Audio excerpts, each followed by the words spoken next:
आज ही के दिन हमारा संविधान लागू हुआ था। इस संविधान के कारण से हम सभी को समान न्याय, स्वतंत्रता एवं समानता का अधिकार मिला। आज इस अवसर पर मैं बाबा साहेब भीमराव जी अम्बेडकर समेत संविधान सभा के तमाम सदस्यों को, जिन्होंने संविधान के निर्माण में अपना योगदान दिया, उनको नमन करता हूं, जिनकी बदौलत ही आज भारत विश्व का सबसे बड़ा लोकतंत्र व गणराज्य कहलाता है। हम सब के लिए ये बड़े गौरव की बात है कि संविधान में दिए गए जिन हकों का हम इस्तेमाल कर रहे हैं वो डॉक्टर अंबेडकर जी की ही देन है। वोट देने का जो अधिकार आज देश में किसी अमीर को है, वही अधिकार किसी गरीब को भी है। कोई भी व्यक्ति इस अधिकार से वंचित नहीं है। हमारे संविधान में समाज के कमजोर व पिछड़े लोगों को और अनुसूचित जाति के लोगों के उत्थान के लिए जो व्यवस्थाएं की हैं, ये भी बाबा साहेब भीमराव अम्बेडकर जी की ही देन है। उन्होंने भारत के संविधान का मसौदा तैयार करते समय ऐसे भारत की कल्पना की थी जहां सभी लोग खुश हों, सभी को इंसाफ मिले और सभी को बराबरी का हक मिले। कि आज हम भारत के संविधान का 76वां गणतंत्र महोत्सव मना रहे हैं। पूरे देश में हमारा संविधान, हमारा स्वाभिमान कार्यक्रम चलाया जा रहा है और ये साल भर चलने वाले कार्यक्रम है। हाल ही में प्रदेश की राजधानी चंडीगढ़ सहित सभी जिला मुख्यालयों, शैक्षणिक संस्थाओं में सामूहिक संविधान प्रस्तावना का वाचन किया गया है और इसी प्रकार से यह जो संविधान के प्रति सरकार की सच्ची श्रद्धा और जो निष्ठा है, ये उसको दर्शाता है। यह युवा पीढ़ी को संविधान की मूल भावना से अवगत कराने की एक अनूठी पहल है जो प्रधानमंत्री श्रीमान नरेंद्र मोदी जी के नेतृत्व में देश की आजादी के बाद पहली बार व्यापक स्तर पर इस प्रकार का संविधान की प्रस्तावना का वाचन हुआ है। आज यह ऐतिहासिक दिन देशवासियों को एक मजबूत राष्ट्र के रूप में आगे बढ़ने के लिए साहस एवं प्रेरणा देता है। इस दिन हम उन महापुरुषों को भी याद करते हैं जिन्होंने भारत को स्वतंत्रता दिलाने और भारतीय संविधान को लागू करने में अपनी महत्वपूर्ण भूमिका निभाई। देश को आजादी दिलाने के लिए राष्ट्रपिता महात्मा गांधी, नेताजी सुभाष चंद्र बोस, लाला लाजपत राय, सरदार वल्लभ भाई पटेल, डॉक्टर राजेंद्र प्रसाद, पंडित दीनदयाल उपाध्याय जैसे महान पुरुषों ने स्वतंत्रता सेनानियों ने कड़ा संघर्ष किया। राजगुरु सुखदेव, चंद्रशेखर आजाद, उधम सिंह जैसे क्रांतिकारियों के बलिदानों के कारण से ही आज हम खुली हवा में सांस ले रहे हैं। हमारे महान स्वतंत्रता सेनानियों ने भारत में पूर्ण स्वराज्य के लिए लंबा संघर्ष बहुत लंबे समय तक किया। उन्होंने ऐसा इसलिए किया ताकि हमारी आने वाली जो पीढ़ियां हैं वो किसी की गुलाम बनकर ना रहे और स्वतंत्र रूप से अपने अधिकारों का निर्वहन कर सकें। आजादी की लड़ाई में हरियाणा प्रदेश का भी बहुत अहम योगदान रहा है। आज भी हरियाणा के नौजवान सेना में भर्ती होना अपनी शान समझते हैं और इसी का ये परिणाम है कि आज भारतीय सेनाओं के अंदर हर 10वां सिपाही हरियाणा का है। ये हम सब के लिए बड़े गौरव की बात है। आपको मैं बताना चाहूंगा कि हरियाणा सरकार ने जो केंद्र ने पीछे अग्निवीर योजना शुरू की थी, ऐसे अग्निवीर जो वहां से अपनी सेवा देकर के वापिस आना चाहेंगे, उनको सुरक्षा कवच प्रदान करने का काम किया है। सुशासन से सेवा के संकल्प के साथ जन सेवा का दायित्व संभालने वाली वर्तमान सरकार ने प्रधानमंत्री श्री नरेंद्र मोदी जी के सबका साथ सबका विकास, हरियाणा एक हरियाणवी एक के मूल मंत्र पर चलते हुए समस्त हरियाणा और प्रत्येक हरियाणवी की तरक्की और उत्थान के लिए निरंतर कार्य किया है। आज हरियाणा की जनता व सरकार के बीच सीधा संपर्क है। हमारी सरकार ने प्रशासन में मानव हस्तक्षेप को न्यूनतम करने के लिए आईटी का बड़े पैमाने पर सफल प्रयोग किया है। आज हर सरकारी योजना को पारदर्शी तरीके से लागू किए जाने से घर बैठे गरीब की बेटी की शादी का शुल्क, बुजुर्ग, विधवा व दिव्यांगों की pension, BPL card, Chirayu card का लाभ, किसानों को उनकी फसल का भुगतान एक क्लिक से सीधे पात्र व्यक्ति की खाते के अंदर जाता है। प्रदेश के विद्यार्थियों के लिए ई लर्निंग पहल गूगल ड्राइव के माध्यम से टच स्क्रीन पीडीएफ फाइल आधारित एक्सेस के साथ इंटरनेट प्लेटफॉर्म पर सभी पाठ्यक्रमों की अध्ययन सामग्री उपलब्ध करवाई जाती है। नई शिक्षा नीति का लक्ष्य वर्ष 2030 तक उच्चतर शिक्षा में लड़कियों को सकल नामांकन अनुपात प्रतिशत से अधिक करना एक ये लक्ष्य रखा गया है। इस दिशा में भी हरियाणा प्रदेश काफी आगे है। हमारे यहाँ लड़कियों का सकल नामांकन अनुपात 33.3% है।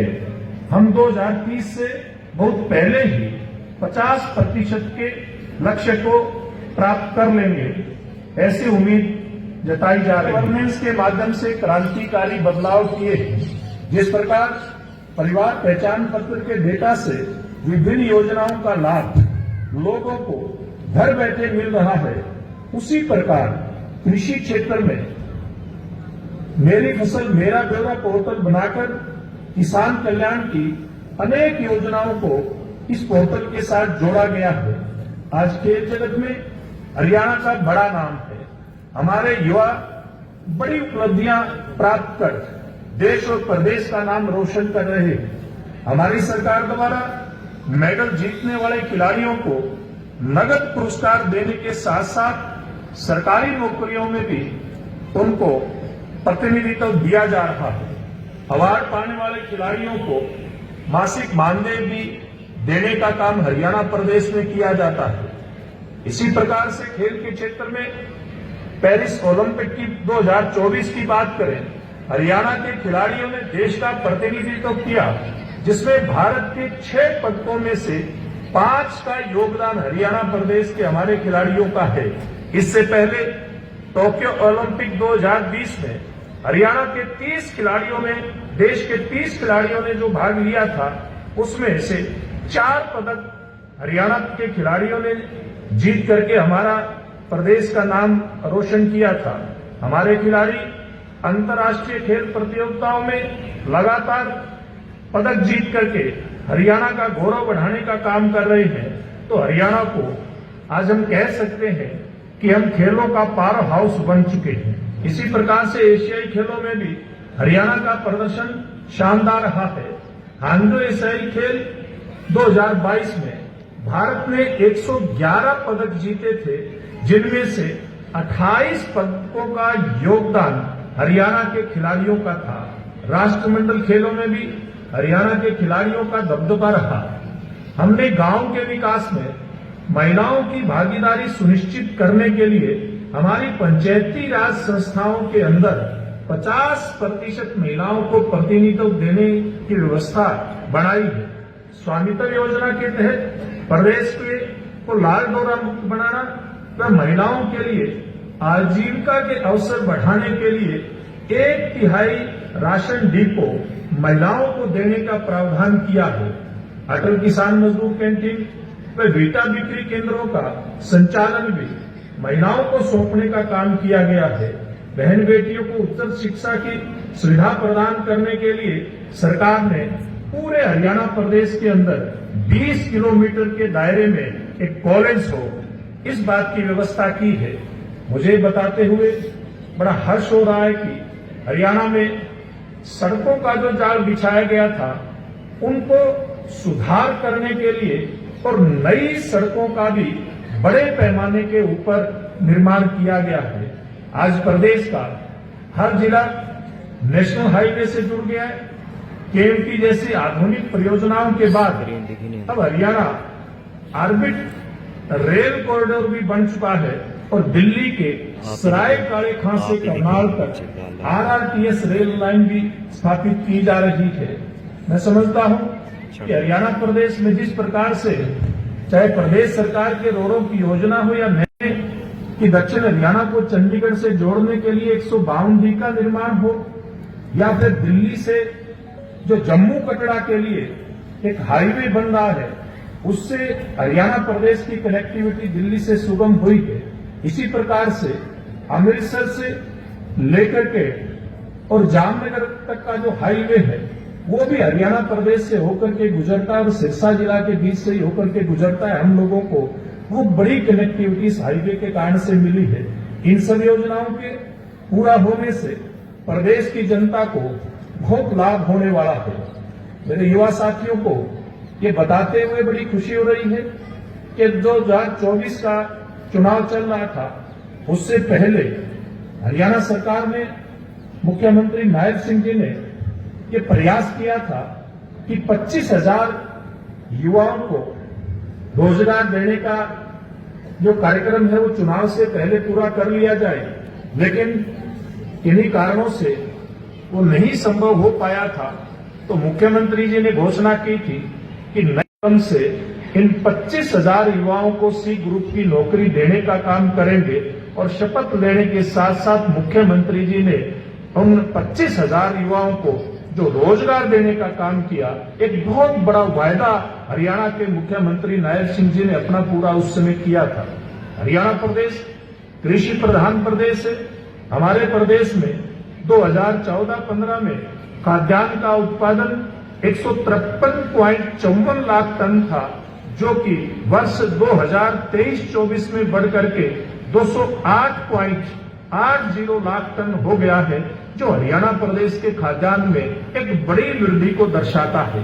प्रधानमंत्री श्री नरेंद्र मोदी जी द्वारा 2018 में किसान सम्मान निधि योजना आरंभ की गई थी, जिसके अंतर्गत साल में 3 बार हमारे किसान भाइयों को, किसान परिवारों को 2-2 हजार रुपए की किस्तें दी जाती हैं, जिससे किसानों की समृद्धि के अंदर, उनकी आय के अंदर उनका इजाफा हुआ है।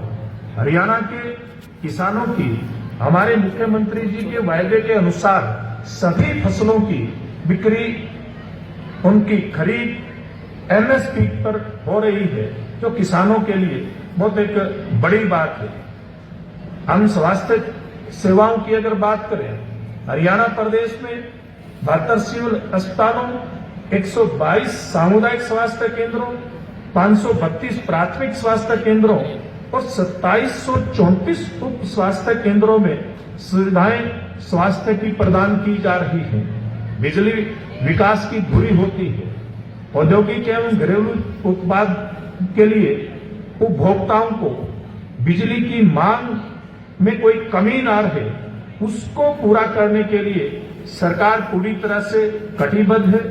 प्रदेश में बिजली उपभोक्ताओं की संख्या में 2014-15 में जो 54.91 लाख थे, वो बढ़कर के 80.56 लाख इनकी संख्या हो गई है, और इसमें भी एक बड़ी वृद्धि हुई है। और इन सबको अच्छी बिजली, समय पर बिजली पहुंचाने के लिए सरकार ने Rajiv Gandhi thermal power plant Khedar Hisar में 3250 करोड़ रुपए की लागत से 800 मेगावाट की अतिरिक्त ultra super critical thermal power unit स्थापित करने की प्रक्रिया शुरू कर दी है। यमुनानगर के अंदर भी 800 मेगावाट का प्लांट लगाया जाएगा। पंचायतों, नगर निगम और पालिकाओं में पिछड़ा वर्ग के लिए आरक्षण बढ़ाया गया है। वर्तमान में पंचायती राज संस्थाओं के लिए BC-A वर्ग में 8% आरक्षण का प्रावधान था।